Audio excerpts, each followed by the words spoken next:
አሁን ድኜ ነው ሰይጣንን አንጫንጭ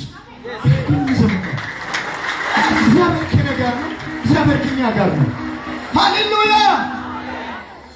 ጌታን እንግዲህ ከገጠር ወደ ከተማ መጥቼ ተቀበልኩ።